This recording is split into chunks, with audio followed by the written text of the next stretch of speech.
Hey everybody, remember me? I'm sure you do. I've been away for a while, but I'm back, and I'm back to talk about something very important. The Beatles Let It Be box set. This happens to be the vinyl edition of the box set, and I gotta say, so many of you have been so nice, been sending me lots of messages, asking me on my Instagram and on YouTube as well, asking me to give you my thoughts on this very box. And I decided to do it. So here I am, and I'm sure some of you are wondering, like, where have you been this whole time? Why haven't you been making videos? What happened to your website? A lot of questions. Well, let me answer those very, very quickly. What happened to my website? Well, the website was just like a side thing I was doing for a while, and it was a lot of fun, but it was a lot of work. And because of the pandemic, because of a lot of other things, I wasn't able to keep it going as much as I wanted to. And so I put it on hold. It's done for now. I might bring it back sometime. Don't know when. But right now, there's no more website. I'm still collecting records on my own, of course. And I'm still looking for the best sounding records just for myself and for some of my friends. So that answers that question. Now, as far as the videos, with the YouTube videos, I was pretty consistently making videos, maybe once a week. And that was fine for a while. But to be honest, I got a little burned out just making the weekly videos and talking about the records. It kind of burned me out a little bit. And then I also got kind of burned out with answering the same questions over and over and over again in the comments. Just kind of got tired of it. But I'm back now to talk about this box set. So let's do that right now. So first off, I'm not going to show, every single little detail of the contents of the box, because a lot of people have done that in a much better way than I could possibly do it. So go check out some of those videos, like unboxing videos and all that kind of stuff.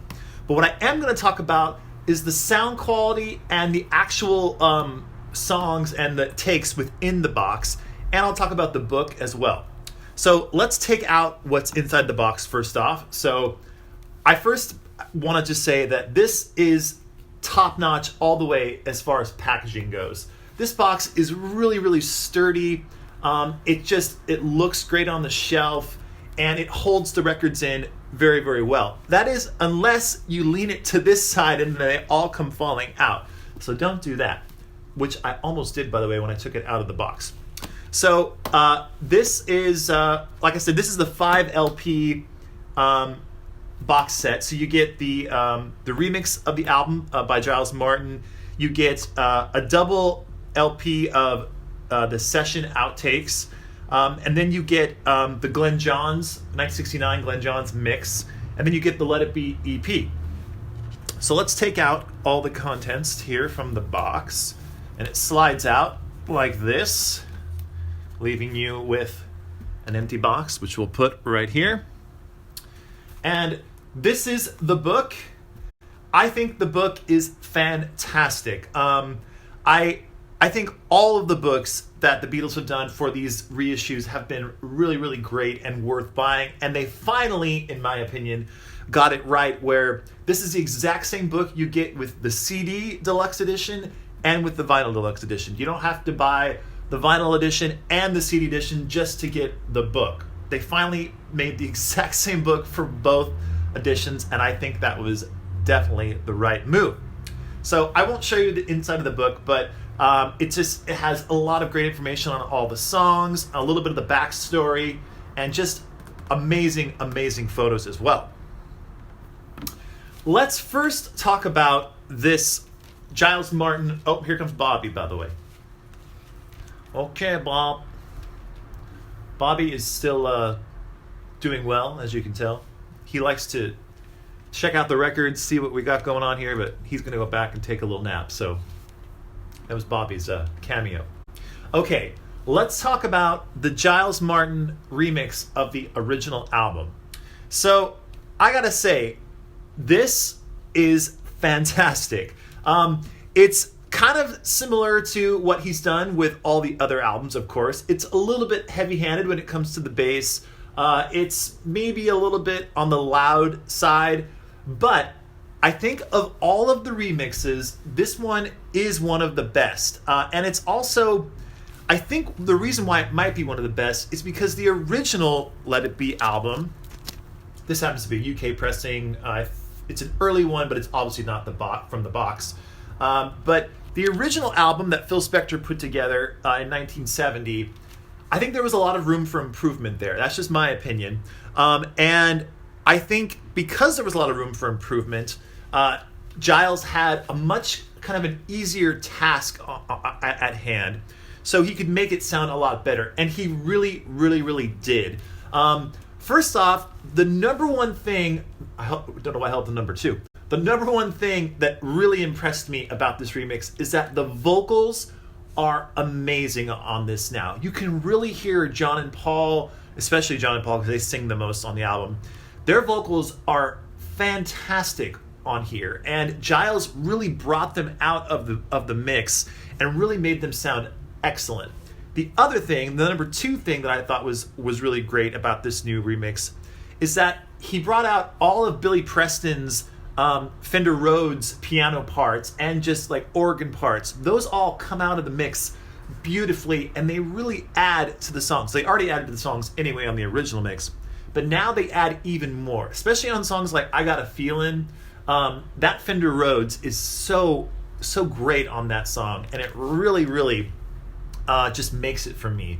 Other highlights of this new mix, I think, are Across the Universe, which still retains all of the Phil Spector strings and choir and all that stuff, but it's been just mixed so much better by Giles on here, and I really actually enjoy it a lot more. Same goes for The Long and Winding Road, which of course famously Paul McCartney didn't like the mix that Phil Spector put together with the strings and the choir and the harps and all that kind of stuff. On here, Giles has kind of, while he hasn't totally turned down all that stuff that Paul didn't like, he's definitely placed it within the mix where it's a lot more, I don't know how you could say it. It's not quite as heavy-handed, and it really, really works for The Long and Winding Road on here now. And I just gotta say, overall, it just sounds really, really great, and it's a lot of fun to listen to. And it's really, when it comes down to it, compared to the original Let It Be, it's not all that different. It's not like a shocking difference. Not like with what Giles Martin did with Sgt. Pepper, where that was really, really, really quite different. It's not all that crazy different. But to the Beatle freaks like me and like you probably, there is a definite difference there. And also, I'm sure people are going to be asking this, and I might make a more detailed video about this later on, but how does it compare to the Let It Be Naked album? Now, Let It Be Naked, for those of you who don't know, I'm going to give you a really quick just back history of this. This was the remixed Let It Be album that was released in 2003, and this had a lot of just full-on digital, everything they could throw at it, they did. So there's even some like auto-tune that was applied to John's voice on Dick a Pony. There's some other stuff as well. But how does this compare to the new remix? Well, it's kind of hard to compare because this uses different takes of a lot of the songs, and this one uses just all the Phil Spector versions of Let It Be. So it's hard to compare the two, but really, if I had to choose one over the other, I would choose the original Phil Spector version remixed by Giles Martin over Let It Be Naked. So that's just a little aside. But I will do a video, I think, comparing more detailed Let It Be Naked versus the new Giles Martin mix and the original UK album as well. But let's not get too far off the subject here, and let's get back to this box. So, really, really like the new remix. I think it's excellent. And the vinyl quality, by the way, I should say, is great on this. I will say there is a problem with the EP that I got, but we'll talk about that in a second.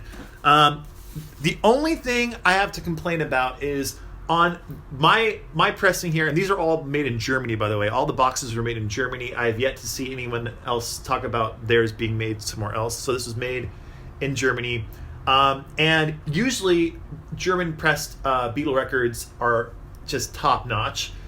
Unfortunately, on my pressing here of the remix, there is a little bit of inner groove distortion going on, and it could be just my setup here with my turntable, But all my other records that I have that I consider to be like my top-notch records don't have this problem. So I think it's the pressing and not my setup. But just a disclaimer, it could be my setup. But especially on this record, there is some inner groove distortion happening on like the last two tracks. Now, like for example, on side one, like on Let It Be, which is one of the last tracks, it's Let It Be, the Maggie May is the actual last track. There is a little bit of distortion going on, and especially on side two with Get Back as the last song, which is a louder song, there is a lot of inner groove distortion happening on the left channel. Now, I don't know if that's true for some of the pressings that you guys have got as well. Let me know. I would like to know. By the way, I stuck the hype sticker on the inner sleeve here. But there is some of that going on with the remix album and the Glenn Johns pressing as well, also happening. But oddly enough, there's not any inner groove distortion on this record within the box set or the EP as well. And speaking of this record, let's talk about this one next. So this is the Apple Sessions, Rehearsals, and Apple Jams, and this is 2 LPs, and it has a great gatefold, which I was so happy they did this. Looks very, very cool. And I think the back is cool as well. Now, for me personally, this is my favorite record within the box set. It sounds great, first of all. The sound quality is amazing. And it's a mixture of the recordings from where the first place they started doing the Let It Be Get Back sessions at Twickenham, I think that's how you say it, studios. It's a mixture of those and the Apple Studios recordings as well. So you get the two together. It's mostly Apple Studio recordings, though, I will say. And they all sound great, and I think the tracks they chose to put on here all sound great as well. And I'm going to go down the track listing right now and let you know what I think about each one. So it opens up with the first track is Morning Camera Speech, where it's just all of them saying hello to the camera and all that kind of stuff. And then it's Two of Us Take 4, and this is from the multi-track, and it sounds great. It's a cool performance, definitely cool to listen to. And then you go into Maggie May, and then Fancy Me Chances with You, which Fancy Me Chances is an early Lennon McCartney song. And it's really just kind of a throwaway, to be honest, on here. But it's fun to hear them jamming it a little bit. And then there's a huge highlight on here. It's Can You Dig It, which is an early version of Dig It. And it's, in my opinion, it's a way better band performance. They sound really tight on here. And it's quite a bit different than the version that ended up on the Let It Be album. And I really like it a lot. So definitely a highlight of the album for me. And then you get For You Blue, Take 4, which it sounds really good. They're very loose on that take, is what I would say. And I really did enjoy it. Then you get Let It Be, and then Paul does a little bit of like a lounge version of Please Please Me right before they play Let It Be, Take 10, which is kind of fun to listen to. And then you got I've Got a Feeling, Take 10, which is excellent in my opinion. I really enjoyed that. Then you have Dig a Pony, Take 14, which is great. Then you have Get Back, Take 19, which is another highlight on this album for me. I really like the energy on this one, and the sound quality, like I said, is excellent. Very great. Then you get One After 909, Take 3, another highlight on the album. This is the one that has Billy Preston, instead of playing organ, he's just playing piano, and his piano is so amazing. He's rocking so hard. He's doing some crazy stuff, and the Beatles in general are just sounding really great together and really rocking. So another highlight of the whole box set. Then you get Don't Let Me Down, the first rooftop performance, another fantastic take here. Then Long Winding Road, Take 19. I gotta say, I can only hear so many takes of The Long Winding Road and Let It Be before I get a little bit bored with them, because to me, there's not a lot of difference between the different takes of Let It Be and Long and Winding Road. They're both just piano ballads. Now, when it comes to songs like Get Back or One Night from 909 or I Got a Feeling, I love listening to all the different takes of those just because they went through so many changes. But with Long and Winding Road and Let It Be, sure, they went through some changes, but they pretty much stayed the same, which is Paul playing piano, George playing guitar, Ringo on drums, John on bass. So the different takes of those songs, to me, they get a little old. So just my personal little preference in there. Okay, then you get another really big highlight from the album, which is Wake Up Little Susie and I Me Mine Take 11. Now, Wake Up Little Susie is honestly nothing. It's a throwaway, and it's like 10 seconds of them playing the main riff from Wake Up Little Susie. But the actual I Me Mine Take 11 is great because it's just George on acoustic, Paul on bass, and Ringo on drums playing the backing track, and they sound so great, and the audio quality is top notch. And the cool thing about this is it's one of the very, very last Beatle recording sessions ever. So it's very interesting to hear that. So I really, really enjoyed that one. Then you go to record 2 of this double album here. And it opens up with All Things Must Pass rehearsals. Now, this is where it gets really, really fascinating. It's the Beatles running through George's song All Things Must Pass, which, of course, they never actually officially recorded.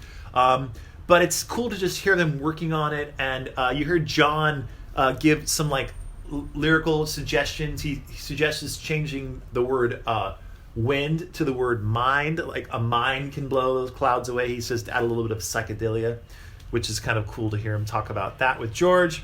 Then you have the Beatles running through one of John's songs, Give Me Some Truth, which actually, of course, ended up on John's Imagine album. But that's really interesting as well. You get I Me Mine rehearsal, which is really, really cool. Then you get She Came Through the Bathroom Window, which is a rehearsal. And what's interesting about this take of She Came Through the Bathroom Window is this is the same take that they put together for Anthology 3.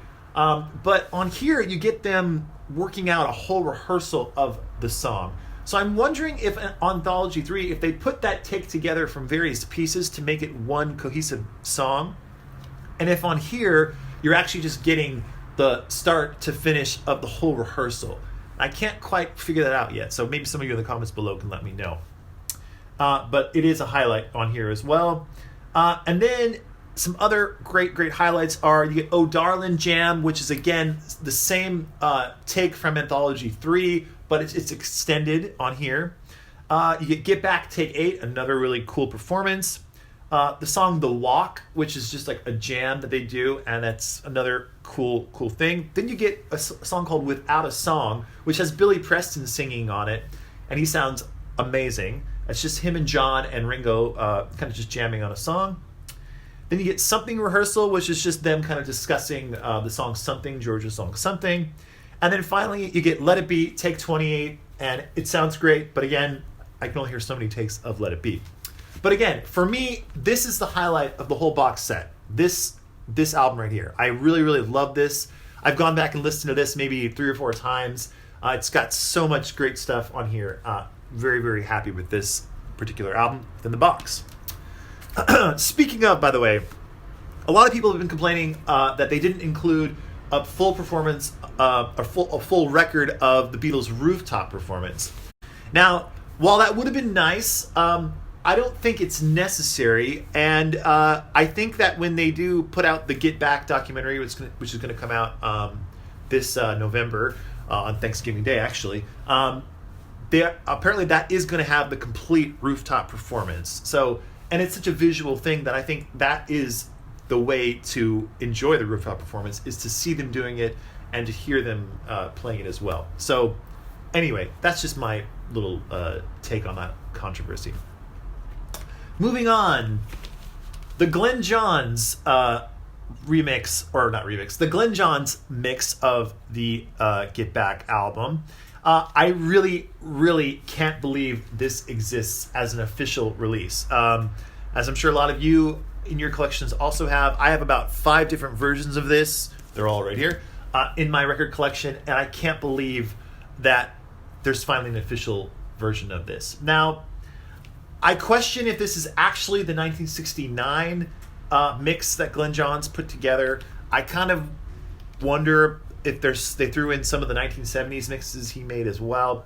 But either way, we have a Glenn Johns official version released, and I love this. The sound quality is amazing, in my opinion. I think it sounds great. This pressing sounds great. There is a little bit of intergroove distortion again happening with this particular pressing, but it's not as bad as the remixed Giles Martin version of the album, and it's just a little bit annoying. Maybe on like the last two songs on side one, and maybe the last song on side two, but overall the quality is great on this, and I really love it. I think it's just top notch, way above anything else. All the bootlegs that have been released. Now, oddly enough, and let me just pull out my bootleg of this album.